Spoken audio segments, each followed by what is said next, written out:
পলি জমে থাকায় হেতালবাড়িয়া খালে পানি প্রবাহ বাধাগ্রস্ত হচ্ছে।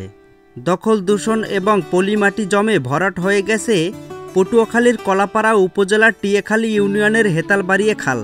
ফলে বাধাগ্রস্ত হচ্ছে খালটিতে স্বাভাবিক পানি প্রবাহ। খাল ভরাট হয়ে যাওয়ায় শুষ্ক মৌসুমে অনাবাদি থাকছে হাজারো কৃষকের জমি। দ্রুত সময়ের মধ্যে খালটি খনন করে পানি প্রবাহ নিশ্চিতের দাবি জানিয়েছেন এলাকাবাসী।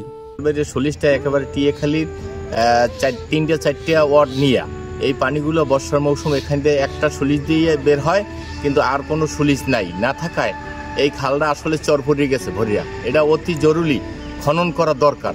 2000 পরিবার আছে যারা কৃষিকাজ করে এবং জেলেরা মাছ ধরে খায়। আসলে জন্য আমরা কয়েকবার চেয়ারম্যান সাহেব, টিউনো অফিস, টিউনো সাহেবের কাছে আমরা অনুরোধ জানাইছি যে এই আমাদের এই হেতালবাড়ির সলিশ থেকে দারোগাবাদ পর্যন্ত এই খালটা আমাদেরকে খনন করে দেওয়া হোক। আমাদের কৃষিকাজে ব্যাঘাত হয়, এই সলিশ দিয়ে পানি সরবরাহ হইতেছে না। দুই পাশে আপনার ঝাড় জঙ্গল হয়ে গেছে এবং মেইন সলিজের সামনে একটা মাটির স্তূপ হয়েছে, যার জন্য এই পানি সরবরাহ করতে পারে না। এটা আমাকে এই যে 9 এবং 1 নম্বর ওয়ার্ডের লোকজনের ভীষণ সমস্যা। বর্ষাকালে আমরা আলালেডি করতে পারি না এবং এই যে রবি শস্যে পানি থাকে না, এই জন্য আমাদের এটা অতি প্রয়োজন। কৃষকরা জানান, আরপাঙ্গাশিয়া নদীর খাল থেকে হেতালবাড়িয়া খালের উৎপত্তি হয়েছে। 2 যুগ আগেও এই খালে চলাচল করত পণ্যবাহী ট্রলার সহ ছোট বড় নৌকা। খালের পানি ব্যবহার করেই কৃষকরা শুষ্ক মৌসুমে তাদের জমিতে শীতকালীন বিভিন্ন ধরনের সবজি চাষ করতেন।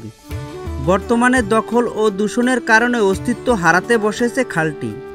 রজপাড়া হেতালবাড়িয়া স্লুইস সংলগ্ন প্রধান ফটকে পলি জমে ভরাট হয়ে মাটির বড় স্তূপ জমে রয়েছে, যে কারণে স্লুইস গেট থেকে খালে স্বাভাবিক পানি প্রবাহে বাধাগ্রস্ত হচ্ছে।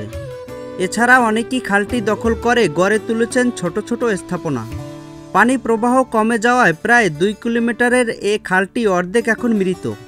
শুধু হেতালবাড়িয়া খালই নয়, পানি প্রবাহ না থাকায় এ খালের সাথে যুক্ত জিন খাল, মৌসার খাল ও স্বনির্ভর খাল সহ অন্তত 5টি শাখা খালও এখন প্রায় মৃত।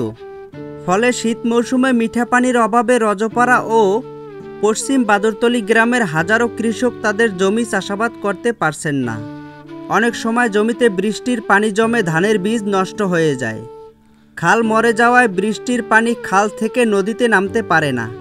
শুধু আমার জমিই নয়, একটু বর্ষা হলেই অধিকাংশ জমিতে পানি জমে থাকায় অনেক সময় চাষাবাদও করা যায় না। অনেকের জমি প্রায় বছরই খিল অনাবাদি থাকে। কলাপাড়া উপজেলা সহকারী কমিশনার ভূমি ইয়াসিন সাদেক বলেন, হেতালবাড়িয়া খালের বিষয়টি উপজেলা পরিষদের মিটিংয়ে উপস্থাপন করা হবে। খালটির দখল হয়ে যাওয়া অংশ উদ্ধারে উচ্ছেদ অভিযান এবং খননের বিষয়ে কর্তৃপক্ষকে অবহিত করা হবে।